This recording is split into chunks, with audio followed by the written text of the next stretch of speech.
आज जब हम जासूसी और धुरंधर शब्द की बात करते हैं तो अक्सर राष्ट्रीय सुरक्षा सलाहकार अजीत डोभाल जी का नाम सबसे पहले आता है। लेकिन जासूसी की इस रहस्यमय दुनिया में एक ऐसा नाम है जो डोभाल जी से भी बड़ा धुरंधर माना जाता है। रविंद्र कौशिक जी ने पूर्व प्रधानमंत्री इंदिरा गांधी जी से ब्लैक टाइगर का नाम दिया गया। जासूसी केवल एक व्यक्ति का खेल नहीं है, इसमें सर्विलांस, हेडलाइंस और राजनीति और कभी कभी तो राजनेता भी शामिल हो जाते हैं। RN काउ और गेरी सक्सेना जैसे दिग्गजों ने इस संस्था की नींव रखी है, जिसके नीचे सैकड़ों एजेंट अपनी जान हथेली पर लेकर काम करते हैं। रविंद्र कौशिक की कहानी एक अनंत भावुक और दुखद वीरता की कहानी है।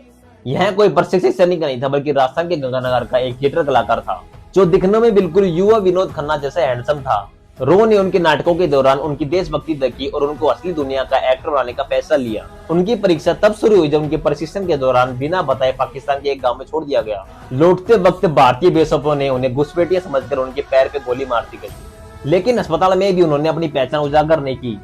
इसी दृढ़ता को देखकर रो ने उसे चुन लिया। उन्हें पूरी तरह इस्लाम की शिक्षा दी गई और नबी अहमद शाकिर की नई पहचान के साथ पाकिस्तान भेज दिया गया। वहां उन्होंने कानून की पढ़ाई की और पाकिस्तान सेना में भर्ती होने का करिश्मा कर दिखाया। वहां वे मेजर की पद तक भी पहुंचे। उन्होंने जनरल जिया उल हक के करीब पहुंचने के लिए एक चाल भी चली।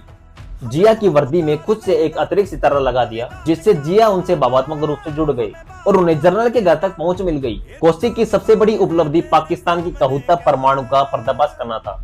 उन्होंने सैनेंद्र के पास सैलून से बालों के नमूने इकट्ठे किए। इनकी जांच से रेडियोधर्मी तत्वों की पुष्टि हुई और पाकिस्तान के परमाणु इरादे सामने आ गए। बल्कि तत्कालीन प्रधानमंत्री मोरारजी देसाई की लापरवाही बातचीत से तबाह हो गया। देसाई ने जनरल जिया से फोन पर कैजुअल बात करते हुए कह दिया कि हमें कतुता के बारे में सब पता है। इसके बाद ISI ने धरपकड़ शुरू की और 16-17 भारतीय संपत्तियों को मार दिया गया। कौशिक को इनायत नाम के कुरियर पकड़े जाने पर गिरफ्तार किया गया। पाकिस्तान उन्हें मारना नहीं चाहता था, बल्कि हर रोज टॉर्चर करके उन्हें याद दिलाना चाहता था कि उन्होंने पाकिस्तान को कैसे बेवकूफ बनाया। उन्होंने सालों तक नर्क जैसी जिंदगी जी, लेकिन एक भी राज नहीं उगला। वे हर रोज अपनी पाकिस्तानी पत्नी और बच्चों से भी झूठ बोलते रहे ताकि उनकी जान बची रही।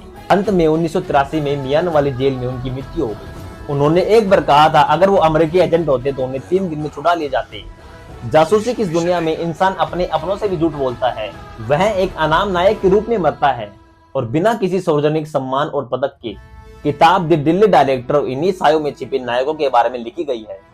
इसमें आधुनिक ऑपरेशनों का जिक्र किया है, जैसे IC 814 के अपहरणकर्ता जहुर मिस्त्री का खात्मा और कैसे हमारे एजेंट मनी ट्रेल का पीछा कर आतंकी फंडिंग को रोकते हैं। अंत में केवल हम वही जानते हैं जो हमें दिखाया जाता है। वे सेवानिवृत्त होकर अपने पोते पोतियों के साथ वक्त बिताना चाहते थे, लेकिन देश को उनकी विशेषज्ञता की आज भी जरूरत है। ब्लैक टाइगर रविंद्र कौशिक इस बलिदान का सबसे बड़ा उदाहरण रहेंगे। ऐसा व्यक्ति जो दुश्मन के कलेजे में इस तरह समा गया कि वह अंधेरे का हिस्सा बन गया ताकि हम उजालों में सुरक्षित रह सके। तो रविंद्र कौशिक जी के बारे में आप क्या कहोगे? मैं तो उनको दिल से सैल्यूट करता हूं। तो मिलते हैं नेक्स्ट वीडियो में।